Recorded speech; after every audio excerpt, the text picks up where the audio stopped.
This program contains graphic material, including offensive language. Viewer discretion is advised.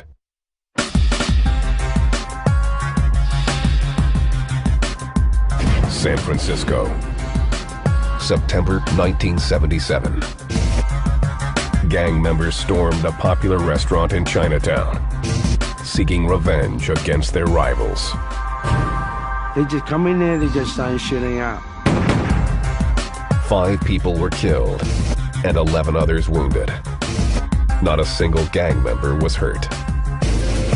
It shocked San Francisco, shocked the whole Chinese community. There was suddenly a sense that maybe Chinatown wasn't the safe place that everybody thought it was. The violence was the hidden face of Chinatown, a face that was kept under wraps for centuries. In the Chinese culture, there's always some sense of secrecy. The gangs of Chinatown, their roots stretch back to Imperial China. Their motives are as old as time. Their main objective in life is to make money. And the lust for wealth has kept Chinatown in turmoil as gangsters fight for control. There were just way too many people getting killed. Most of the people killed were innocent bystanders. Now, one of Chinatown's most notorious criminals reveals the inside story of its gang wars and why he's still under suspicion. I run this city. Who can tell me something I cannot do? Nobody. Gangland.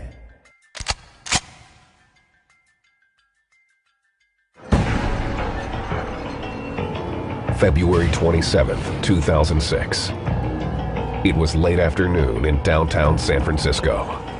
On Jackson Street in Chinatown, 56-year-old Alan Long and his wife were at work in their import-export business. A native of southern China, Long was a well-respected figure in the Bay Area. But someone wanted Alan Long dead. At 4 p.m., a masked gunman walked into his shop and began firing. Long's wife watched helplessly as her husband was killed. Then the gunman disappeared. Who the killer is, we don't know. There's a lot of suspicion going on. Federal and local authorities will not comment on the ongoing investigation. But it's reported that this man, one of Chinatown's most infamous criminals, has been a suspect. Everybody look at me, I'm the one that did that.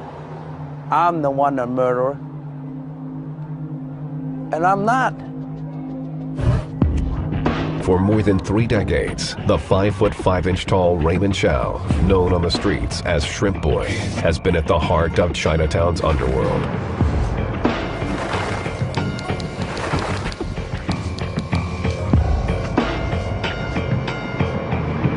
He denies any part in Lung's murder and has not been charged with the crime. But he openly admits that at one time, he controlled the majority of Chinatown's gangs. The world is under my feet. I have my own security. I have everything. When you make so much money, you don't even want to count them. I'm not thinking I'm God, but in this city, I'm the man that called a shot. Chow was born in Hong Kong in 1960. His grandmother nicknamed him Shrimp Boy because of his small size. At the age of 9, he joined a gang. I just want to be the best gangster, be the best fighter, and party, making money, and also selling a lot of drugs, even back then in Hong Kong. In 1976, Chow's family moved to San Francisco, where he enrolled in high school. At first, it seemed like a chance to start fresh, but a fight with a classmate proved otherwise. I just only been in the school about a month or 2, and I shot the kid in the leg. Actually, I shot him in the ass. Chow dropped out of school and spent his time practicing martial arts. I'm training to hurt people. You, in your mind, decided you want to kick my ass. In my mind, I'm killing your ass. He practiced here at the Chinese playground, a favorite hangout for local gangs. One in particular caught Chow's eye, the Hop Sing Boys. Chow was drawn by the gang's relationship to a secret organization called the Hop Sing Tong. The Tong, to our tradition and culture, is a loyalty, trust, and honor. And that's why I get into it. Tongs can be found on many streets and alleys in San Francisco's Chinatown. Their history dates back to the 1850s and the California Gold Rush, when Chinese immigrants were flocking to the city they called Gold Mountain. It is seen as a place of considerable wealth, a place where people expected to be able to make their fortunes. But many Chinese found themselves unwelcome in this land of plenty. Some were being robbed, some were actually being taken advantage of from the early settlers, whether it was the Irish or Italians, and they didn't feel they could really go to the local law enforcement because a lot of the police were also of Irish descent. The Chinese needed some muscle, the kind they had back in their homeland. Their secret societies called triads had for centuries worked to overthrow the government. The triads operated covertly, hiding from authorities. They developed an elaborate code, including secret hand signals in order to identify each other. In San Francisco, the Chinese organized themselves into similar societies, minus the politics. They called the groups Tongs.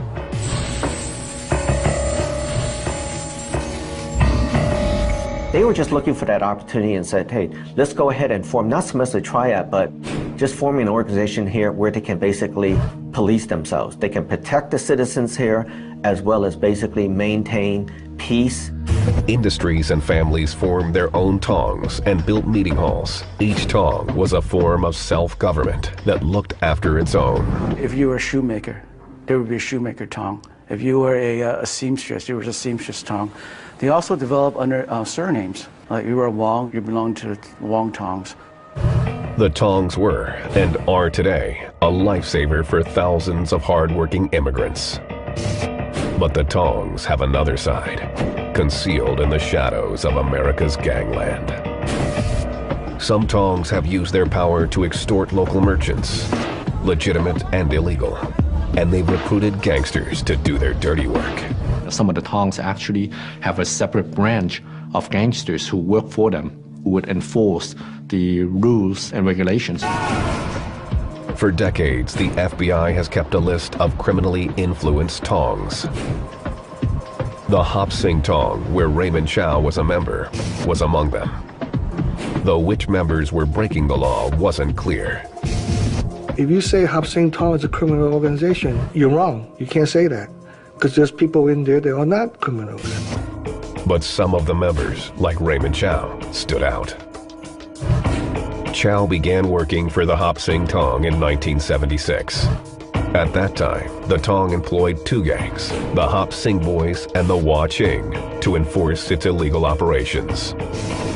Gambling was actually rampant. It always has been because it's just part of the culture. And then peripherally, you have things relating to the gambling, such as the loan sharking. There was prostitution, there was some drugs, and also the sale of fireworks during Chinese New Year's as well as 4th of July. Chinatown's underground markets were thriving. The Hop Sing Tong paid Chow and other gangsters from the Hop Sing Boys and Hua Ching to collect extortion money from illegal gambling dens. They also acted as guards for important people. They closed and opened the door for us, to working inside the gambling as a bodyguard, doorman.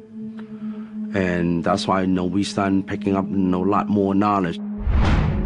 But some of the gangsters wanted to be their own boss. A faction of the Hua Ching split away from the Tong. The gang was led by Joe Fong, and they would be known as the Joe Boys. Their formation set off a power struggle between Chinatown's gangs that would soon be their undoing.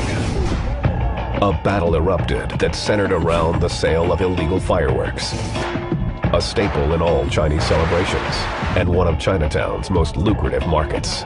In my Tong and a couple of different Tong, the older member, they joined together and they bring the firecracker, come overseas, and we distribute. During the 1970s, the Hop Sing boys and the Hua Qing controlled the market and extorted money from all the vendors, including the Joe boys. Then, to add insult to injury, the Hua Qings would decide that they wanted to sell fireworks as well.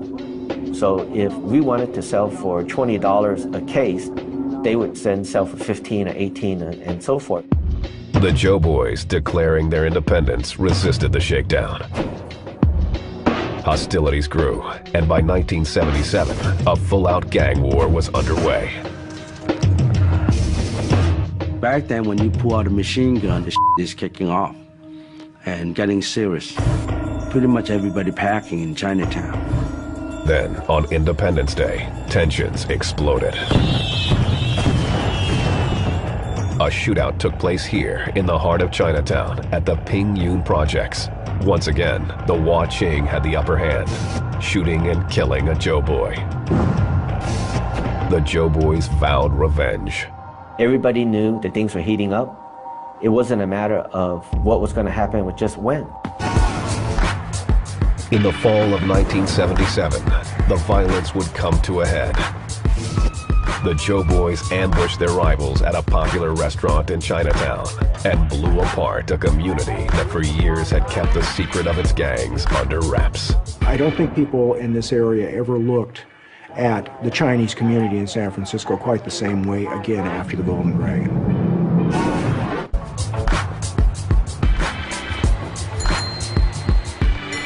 September 1977, San Francisco.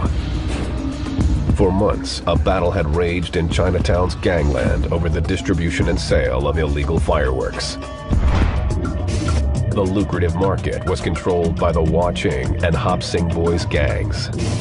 But their rivals, the Joe boys, wanted to rule the streets. A shootout on July 4th left one Joe boy dead. Now, the Joe boys plotted to take out as many of their rivals as possible. Well, they kind of surprised us. Surprised everybody. For 2 months, the Joe boys cased a popular restaurant in Chinatown that was frequented by tourists and gangsters. The gathering place was the Golden Dragon because on a regular basis, that's actually where the Hua Qing congregated for a late-night snack. 17-year-old Raymond Chow, a member of the Hop Sing boys, was at the Golden Dragon on the evening of September 4th. That night, we have a 3 table in there. Everybody, have good time. Without warning, 3 Joe boys entered the restaurant and opened fire, spraying round after round from automatic and semi-automatic weapons. When they first come in, you don't even see their face, you just heard a gunshot and everybody just dropped to the ground. I don't think when the Joe boy, they come in, they identify anybody. They just come in there, they just start shooting out. This went on for less than 60 seconds, and they exited. In their wake, 5 innocent patrons lay dead, including 2 tourists. 11 others were wounded. Not a single gang member was injured. Chow, a hardened gangster, felt lucky to be alive. Every time after I got shot at, you just kind of have that fear and that sensation come into your body and the cold sweat coming out. And then that is the time you just realize, wow, this is what happened. The news stunned San Francisco, which viewed Chinatown as a family-friendly tourist attraction. In Northern California, we felt like we really didn't have any of that sort of stuff going on, and we were above that. And I think there was suddenly a sense that maybe Chinatown wasn't the safe place that everybody thought it was. After Golden Dragon massacre, Chinatown had pretty much become a ghost town. The tourism was gone. At night, you hardly see anybody down there. It was just dead. The residents of Chinatown were deeply shamed by the Golden Dragon massacre, yet they were wary of the police and unwilling to share their secrets. The Chinese did not cooperate very much with the police. There was a sort of a sense of keeping it within the family and sort of keeping it to themselves. They thought the police were corrupt because Asians back in China and Hong Kong, they had problems with the police. And those problems went back centuries to the ancient gangs of Imperial China.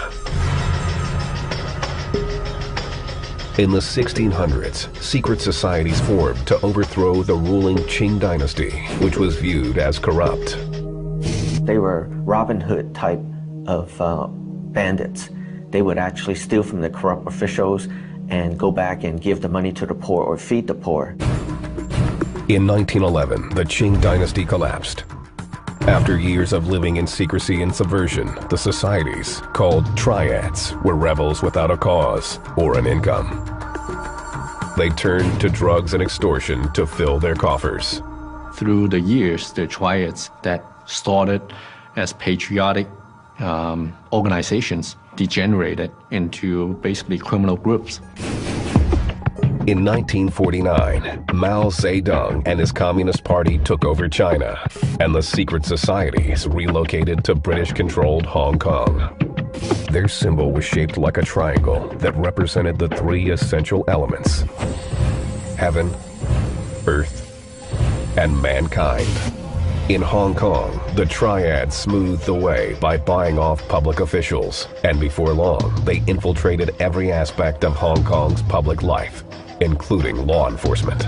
The police officers in Hong Kong, majority of them were all triad members. Let's say you're making a complaint against somebody to a police officer, and that police officer happens to be a triad member, you know, then there may be some very serious repercussion. So that mistrust has always been within the Chinese community. And it transferred to the United States. In 1965, the U.S. opened its doors to a new wave of immigrants. Thousands of Asians moved to San Francisco. A culture clash developed between the American-born Chinese, whose ancestors had been here for generations, and the new arrivals.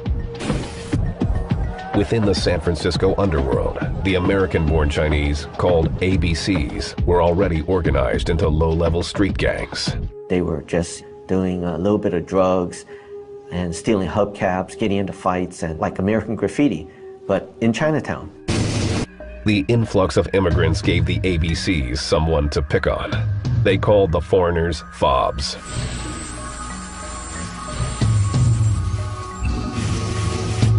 At first, the ABCs had the upper hand. So the American-borns were making fun of the foreign-born teens, and they were making fun of the fact that they weren't able to speak English correctly and the way they dressed, and then they also started picking on them and physically beating them up. What they didn't know is that many of the foreign-born teens had been in hardcore, often violent gangs back in Hong Kong. Now, the fobs organized to protect themselves. One of the first gangs to form were the Qing. Instead of just retaliating and beating up the American-born Chinese, they were actually going back and terrorizing the American-born Chinese again and again, to the point where many of them were actually just afraid of going to school. New gangs formed as teens scrambled to protect themselves. When I grew up in Chinatown, there was at least 5 different gangs in Chinatown itself. You can't walk down a block without seeing a gang member. Some of the gangs, like the Qing, hooked up with criminally influenced Tongs, who taught them the ins and outs of extortion. Local merchants had to pay both the Tongs and the gangs just to stay in business. Former gang member Bill Lee explains how the gangs shook down the cash. They don't come out and say, you have to give us protection money. They would say, for instance, we're representing a youth group, and we want to actually raise funds for certain activities, and we would like you to contribute. But the merchants basically realized they didn't have a choice, because if they declined, the merchants would either get beaten up, or the windows would get broken, or they'd get firebombed. The residents of Chinatown were under siege, yet they rarely went to the police, both out of cultural distrust and for fear of losing face. There's something that is within our community. To report that I've been assaulted and I've been extorted is bringing shame. That changed after the Golden Dragon Massacre in 1977. Following the shootout, the San Francisco Police Department acted quickly, creating their first gang unit that focused specifically on Chinatown. The department had not been nearly so concerned about what was going on in Chinatown previously, and now they had had this big bloodletting that created a public furor, and they had to do something about it.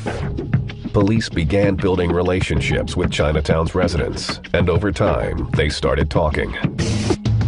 As cops made arrests, many street gangs disbanded, including the Joe Boys and the Hop Sing Boys. But gangs like the Wah Ching and gangsters like Raymond Chow survived by delving deeply into crimes that were more difficult for police to track. What I involved with is not much on the street. You know, we involved with directly organized crime. We're dealing with drugs. We're dealing with money, gambling. Chow's luck didn't last. In 1978, Chow was told that an illegal gambling den was operating on his turf. He went to collect the money, then realized he had accidentally interrupted a party. I go up there and then we start to realize, you know, that is a party for a bunch of engineers.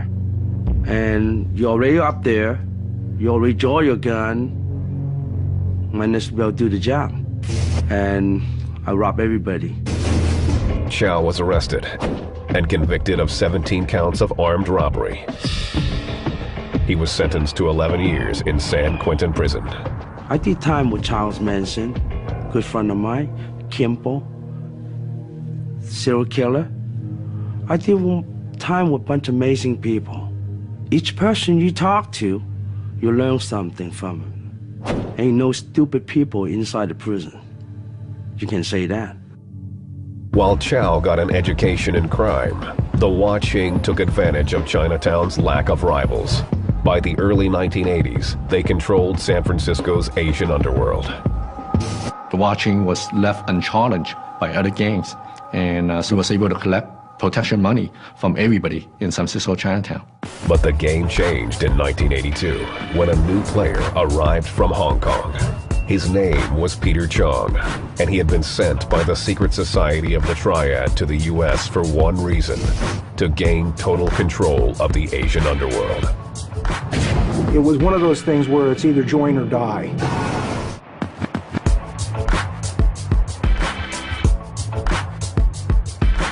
San Francisco, 1982. It had been 5 years since the Golden Dragon Massacre shocked the city and spurred officials to crack down on the Bay Area's Asian street gangs. Only the Wah Ching had survived, quietly taking control of what remained of Chinatown's organized crime. Then, a wealthy new figure from Hong Kong arrived. His name was Peter Chong.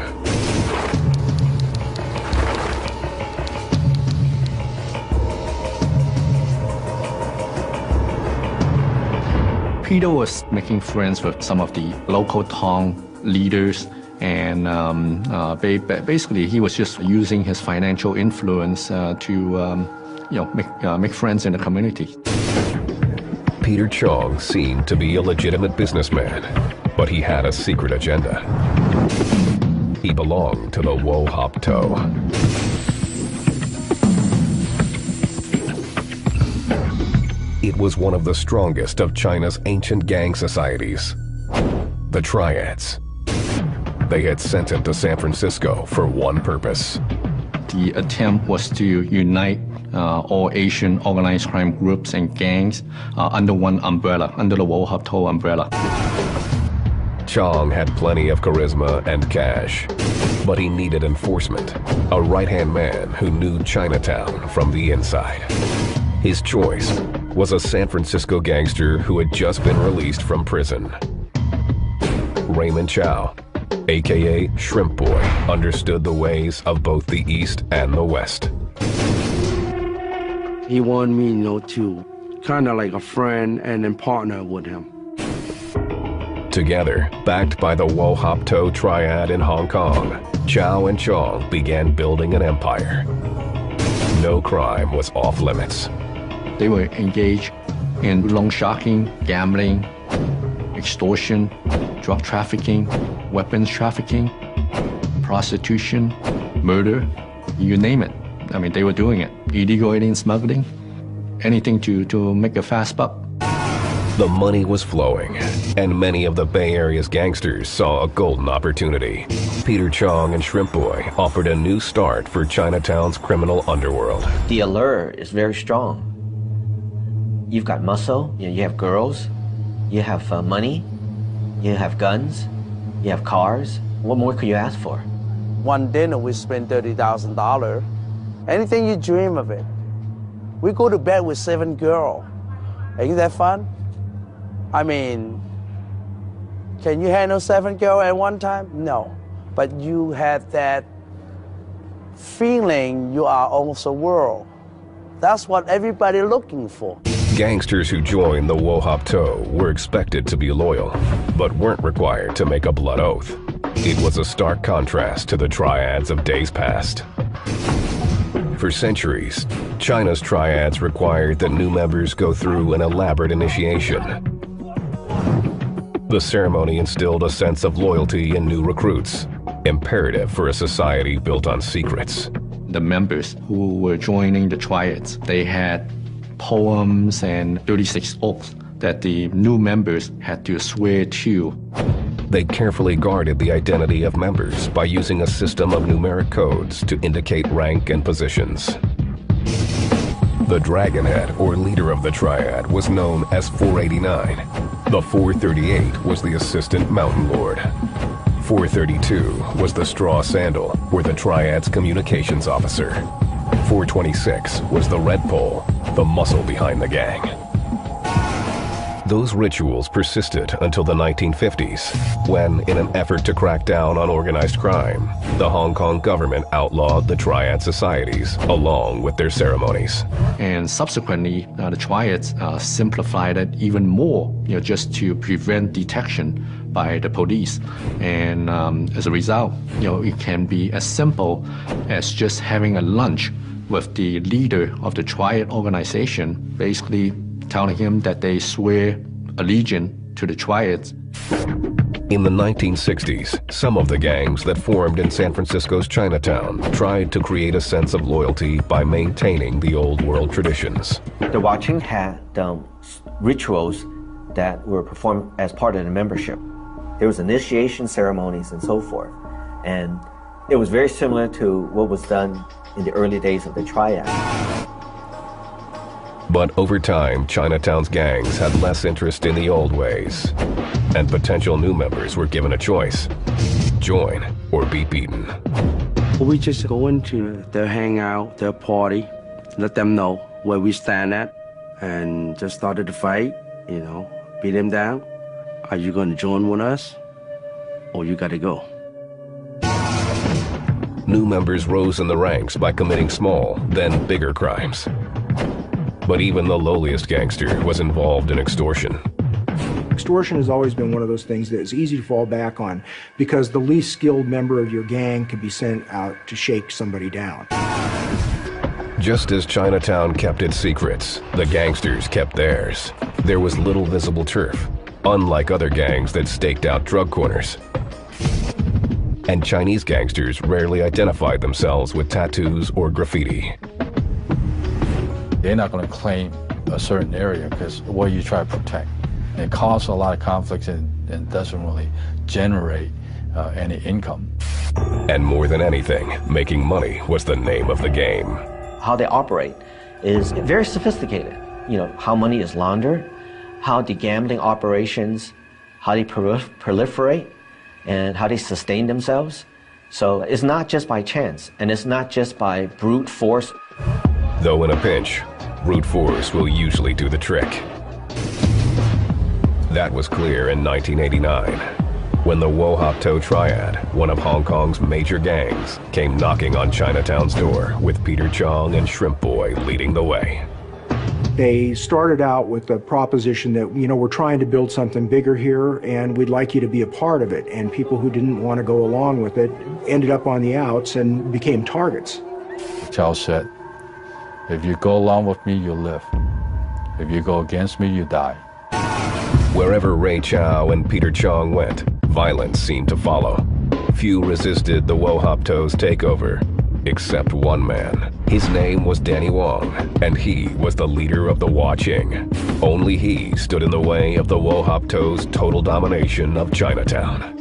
Danny Apai Wong was offered an opportunity to become part of the Wo Hop To umbrella, which he refused. You don't join with us, where you gonna go?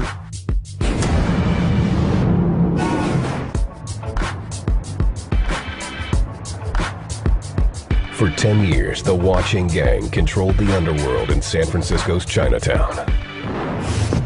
But by 1991, Peter Chong and Raymond Chow had convinced almost all of Chinatown's gang members to join the Wo Hop To triad. Some were wooed with money, others were threatened with violence. There was one holdout, the longtime leader of the Waching, Danny Wong. Danny Wong, he don't want to join with us, you know, and because he think he have his thing going. Conflict between the two gangs escalated. In April 1990, a Waching gang leader was gunned down outside a San Francisco nightclub. 1 month later, the Waching retaliated, killing one Wo Hop To member and wounding 7 others. A peace summit was called to end the bloodshed between the warring gangs. Raymond Chow represented the Wo Hop To. They want me to be on the table, representing that peace talk between the Wo Hop To and the Waching. Peter wanted me to be there, and everybody got a piece. And we resolved that problem. But in April 1991, Danny Wong was shot to death while sitting in his car on a street in San Francisco. At the time, Chow and Chong were out of the country. Although the crime was never solved, authorities had their suspicions. The head of the Oakland Police Department's Gang Task Force, Harry Hu, was investigating gangland crimes in the Bay Area. We believe Danny Apai Wong was killed by Wo Hop To. With their leader Danny Wong out of the picture, the Waching agreed to join the Wo Hop To triad. After he passed away, they all joined with us. Because I just told them, you know, I'm not coming here to take your stuff, try to dominate you. You need money, we support you. You need dope, we supply you. If you need soldier, you have soldier. Everywhere you go, and you got friends, why not? With the Waching now in its ranks, the Wo Hop To had loyal gangsters from San Francisco to Portland, Oregon. But Peter Chong, who had been sent to the U.S. by triad members in Hong Kong, wanted more. He masterminded a grand plan that he called Tien Ha Wei. Under that umbrella of the Tien Ha Wei, Peter Chong wanted to unite all the Asian organized crime and gangs in America and control pretty much all the illegal activities in all the San Francisco Chinese communities in the United States. The Wo Hop To began reaching out to Tongs in cities on the East Coast, including New York.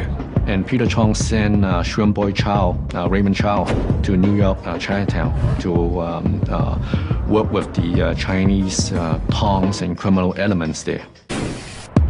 Piece by piece, they began forming a national network of crime. Loan sharking, gambling, prostitution, and trafficking weapons were part of it. But the real money was in drugs. Heroin is the main income. The Wo Hop To's drug of choice was Chinese heroin, aka China White. It and other drugs were being produced in huge quantities in Southeast Asia and smuggled into the States. We have our own chemists do the cooking, or the speed, or the crank. We can make ice. We're already doing all that process back then. These are some of the purest form of heroin on the streets. And as a result, there's a lot of money to be made by the gangsters. I get a sense back then, when I'm 35, I'm gonna retire. I'm looking at $20 million, just my share. By 1991, Peter Chong was well on his way to achieving the Whole Earth Association. It did not take Peter Chong too long to consolidate his power base. He almost succeeded, almost. In Boston, Chong hit a roadblock. Boston's Chinatown had two main leaders. a gangster named Wayne Kwong and Kwong's rival, Bike Ming. Kwong was willing to join forces with the Wo Hop To, but Bike Ming wasn't, and Kwong wanted him taken out. Peter Chong agreed to send his Wo Hop To members to Boston to assassinate Bike Ming. Several underlings were sent to kill Bike Ming, but chickened out when they saw police nearby. The failed assassination was a major setback for the Wo Hop To and a major coup for law enforcement. The FBI had caught wind of Peter Chong's scheme and was tracking his every move through wiretaps. We were collecting intelligence, recruiting informants, and working to get a good knowledge base on Peter Chong and the Wo Hop To triad in their attempts to expand in San Francisco. But the FBI faced a major hurdle. Not only were the gangsters speaking Chinese, they were using their own gangland code. It was a language problem. A simple term like Dai Lo is the big brother. In gang slang, that means the gang leader. There were a lot of gang slangs being used that some of the linguists had no idea what they were talking